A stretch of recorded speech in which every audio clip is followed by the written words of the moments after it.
Cuentos en el crepúsculo.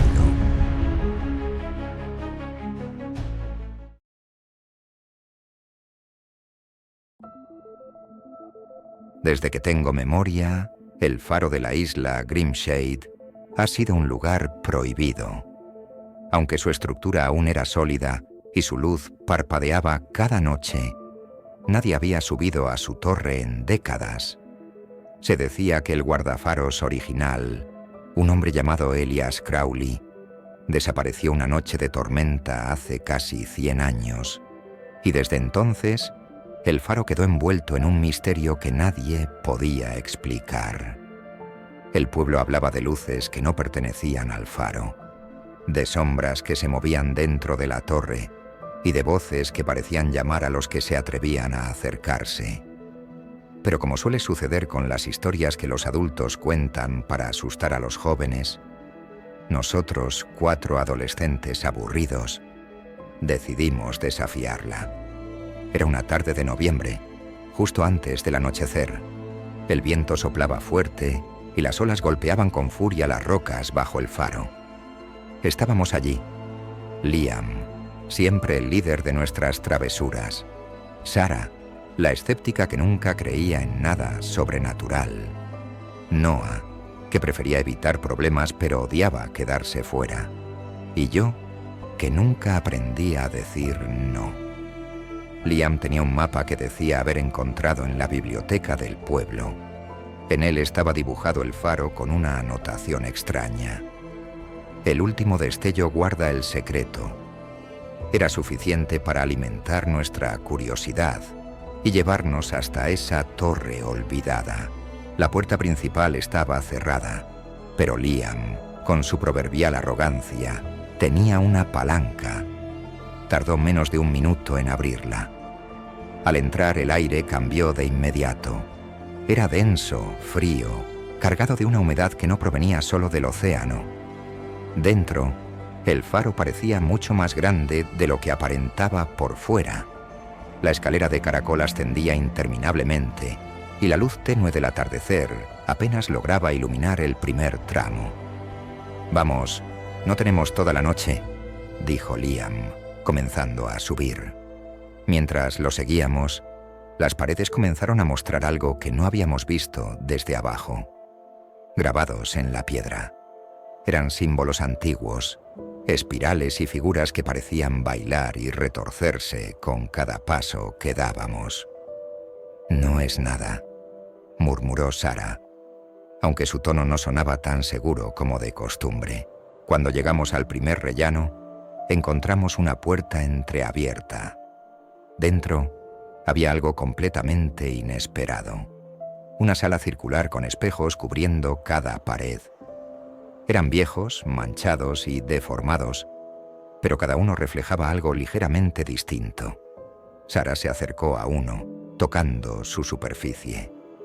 «Es solo un truco», dijo, pero su reflejo no hacía lo mismo que ella. En lugar de tocar el espejo, el reflejo de Sarah giró su cabeza hacia nosotros y sonrió. «Mueve la mano», le dije, retrocediendo. Ella levantó la mano, y su reflejo permaneció quieto por un momento antes de levantarla lentamente, como burlándose de ella. «¿Qué es esto?», susurró Noah mirando otro espejo.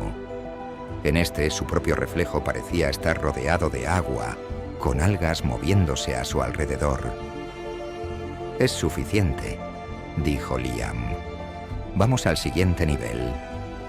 Nadie protestó. La escalera continuaba, pero con cada paso que dábamos, parecía cambiar. Al principio, eran solo detalles. Los peldaños se volvían más angostos, las paredes más estrechas.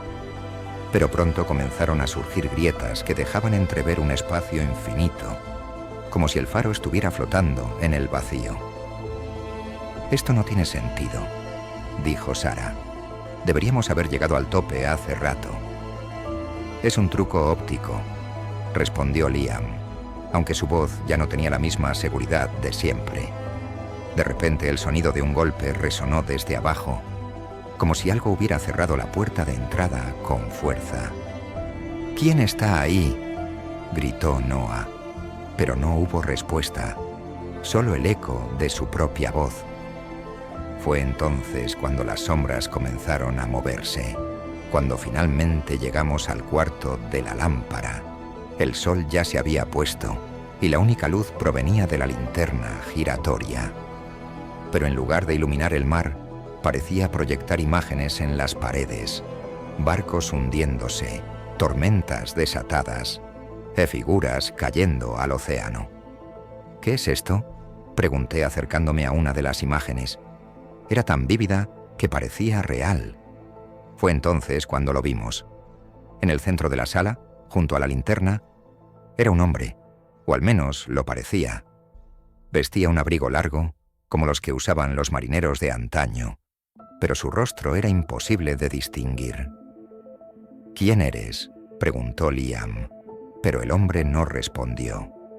En lugar de eso, señaló hacia la linterna y su voz, baja y áspera, llenó la habitación. El último destello revela la verdad. Antes de que pudiéramos reaccionar, la linterna se detuvo y la luz se concentró en un único haz que apuntaba directamente al suelo. Allí, los símbolos que habíamos visto antes estaban tallados en piedra, pero ahora brillaban intensamente, pulsando como un latido. «Es un portal», dijo Sarah, casi sin aliento. «¿Un portal a dónde?», pregunté, aunque ya sabía que ninguno de nosotros tenía la respuesta. El hombre dio un paso hacia nosotros. «Solo uno puede cruzar», dijo. «El resto debe quedarse». Nadie se movió. La idea de cruzar, de descubrir qué había más allá, era aterradora. Pero quedarse también lo era. Liam, fiel a su carácter, fue el primero en hablar. «Yo lo haré. Yo cruzaré». «¿No sabes qué hay del otro lado?», le grité. Pero él ya había dado un paso hacia el centro del círculo. La luz se intensificó, cegándonos. Cuando pudimos volver a ver, Liam ya no estaba. Descendimos en silencio, cada uno perdido en sus pensamientos. La escalera parecía más corta esta vez, y el faro más pequeño. Cuando salimos, la puerta se cerró detrás de nosotros como si nunca hubiera sido abierta. Liam nunca volvió. La policía lo buscó por semanas, pero no encontraron ni rastro de él. A veces, en noches de tormenta, creemos verlo en la linterna del faro, una sombra que gira y gira, como si estuviera atrapado allí para siempre.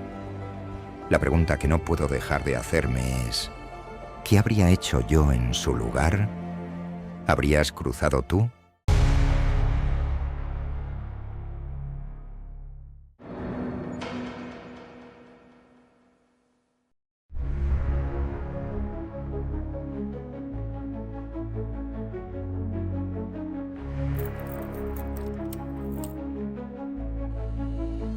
Cuentos en el crepúsculo.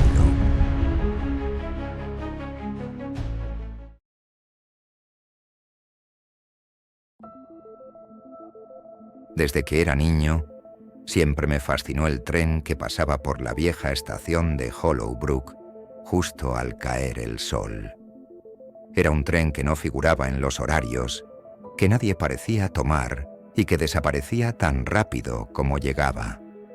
Los ancianos del pueblo lo llamaban el tren del crepúsculo y aseguraban que no llevaba pasajeros comunes, sino almas atrapadas entre este mundo y el siguiente. Por supuesto, siendo joven, desestimé esas historias como supersticiones rurales, hasta aquella noche, cuando lo vi con mis propios ojos. Hollowbrook Station era un lugar olvidado, cubierto de musgo y telarañas, con las farolas rotas y el andén agrietado por el tiempo. Pese a su estado, algo me atraía allí como un imán. Tal vez era la curiosidad, o quizás algo más profundo, una sensación de que el lugar guardaba un secreto que necesitaba ser revelado. Eran las 5:30 de la tarde cuando llegué, acompañado de un par de amigos. Ethan, siempre dispuesto a explorar lo prohibido, Y Clara, la más sensata del grupo, que no dejaba de advertirnos que esto era una pérdida de tiempo. «Es solo un cuento», dijo cruzando los brazos mientras miraba el reloj. «Entonces no tienes nada que temer», le respondió Ethan con una sonrisa burlona. Nos sentamos en el banco de madera astillada y esperamos. Mientras el sol descendía en el horizonte, el lugar pareció cambiar. El aire se volvió pesado, cargado de una electricidad invisible. A las 6:15, justo cuando el último rayo de luz se desvanecía, un silbido rompió el silencio. El tren llegó sin previo aviso, el sonido de los frenos resonó por toda la estación, mientras un tren negro, de diseño antiguo, se detenía frente a nosotros. Era majestuoso y aterrador al mismo tiempo, con ventanales oscuros y una locomotora que escupía vapor grisáceo. «Esto es impresionante», murmuró Ethan, acercándose al borde del andén. «Es una broma, ¿verdad?», dijo Clara, aunque su voz temblaba. Antes de que pudiéramos reaccionar, las puertas del tren se abrieron con un chirrido. El interior era oscuro, pero podíamos ver sombras moviéndose entre los vagones. Una voz profunda, que no provenía de ningún lugar en particular, resonó en el aire. «Suban, viajeros, el crepúsculo no espera». Ethan, sin pensarlo 2 veces, dio un paso adelante. «Espera», le dije agarrándolo del brazo. «¿Estás loco? Ni siquiera sabemos a dónde va». «¿Y cómo vamos a saberlo si no subimos?», respondió con una sonrisa desafiante. Clara y yo lo miramos, pero algo en el ambiente nos empujaba a seguirlo, como si el tren nos estuviera llamando directamente. Al final, los 3 subimos, y las puertas se cerraron tras nosotros con un golpe seco. El primer vagón era extraño. En lugar de asientos normales, estaba lleno de objetos antiguos, baúles, espejos polvorientos, juguetes rotos. Cada objeto parecía haber sido olvidado por alguien hacía mucho tiempo. «Esto es como un museo de cosas perdidas», dijo Clara tocando un oso de peluche con un ojo faltante. «¿Y qué es eso?», pregunté señalando un espejo al final del vagón. El espejo era diferente a los demás, más limpio y brillante. Cuando me acerqué, mi reflejo me miraba, pero había algo incorrecto. El yo del espejo no llevaba mi ropa, sino un traje viejo, como sacado de otra época. «Esto es raro», dijo Ethan, viendo lo mismo en su propio reflejo. Cuando intentamos apartarnos, nuestras imágenes no lo hicieron. Se quedaron mirándonos y luego sonrieron. «Vámonos de aquí», dijo Clara, tirando de mi brazo. Avanzamos al siguiente vagón, pero en lugar de alivio, encontramos algo aún más extraño. Este vagón estaba lleno de personas, o al menos eso parecía. Cada asiento estaba ocupado por alguien, pero sus rostros estaban cubiertos con máscaras de porcelana. Algunas eran sonrientes, otras tristes y otras aterradoras. Nadie hablaba, pero todos nos miraban mientras caminábamos entre ellos. «¿Son pasajeros?», susurró Clara, aunque sabía que no había respuesta. Al final del vagón, una figura alta y delgada nos esperaba. Vestía un uniforme negro con botones dorados y llevaba un sombrero de conductor. «Bienvenidos al tren del crepúsculo», dijo con una voz tan fría como el hielo. «¿Tienen sus boletos?». «No», respondimos al unísono, incapaces de apartar la mirada de sus ojos, que eran de un blanco puro. «Ah, entonces son almas libres. Pero recuerden, en este tren, todo pasajero tiene un destino». Nos llevó al siguiente vagón, donde encontramos algo que jamás podríamos explicar. En el centro había una mesa redonda con 3 sillas, y sobre la mesa, 3 velas encendidas. «Cada uno debe elegir una vela», dijo el conductor señalando la mesa. «¿Y qué pasa si no lo hacemos?», preguntó Ethan. «El tren nunca se detendrá». No teníamos opción. Me acerqué primero, eligiendo una vela que tenía una llama azul tenue. Ethan tomó una con una luz roja intensa, y Clara, dudando, tomó la de llama blanca. En el instante en que lo hicimos, el vagón cambió. Ya no estábamos en el tren. Me encontré solo en un bosque oscuro, con la luna llena brillando sobre mí. Escuchaba susurros que venían de todas partes, voces que pronunciaban mi nombre. Cada paso que daba parecía llevarme más lejos de cualquier salida. Finalmente, vi un claro, y en el centro, una figura de pie, con la vela azul en la mano. Era yo. Cuando traté de acercarme, la figura levantó la vela y su rostro se iluminó. Era mi rostro, pero envejecido, cansado, como si hubiera vivido 100 vidas. Tu destino está escrito, me dijo antes de que la vela se apagara y la oscuridad me envolviera. Cuando abrí los ojos, estaba de vuelta en el tren, pero Ethan y Clara no estaban conmigo. El tren se detuvo en una estación desconocida. Las puertas se abrieron y el conductor me miró con una sonrisa extraña. Tu viaje ha terminado. Por ahora. Salí tambaleándome, buscando a mis amigos, pero no estaban por ninguna parte. El tren partió, desapareciendo en la noche, y me quedé solo en una estación que no reconocía, en un lugar donde el tiempo parecía haberse detenido. Nunca volví a ver a Ethan ni a Clara. Y aún hoy, cuando el sol comienza a ponerse y escucho el silbido de un tren en la distancia, me pregunto, ¿tomé la vela correcta? ¿Lo habrías hecho tú?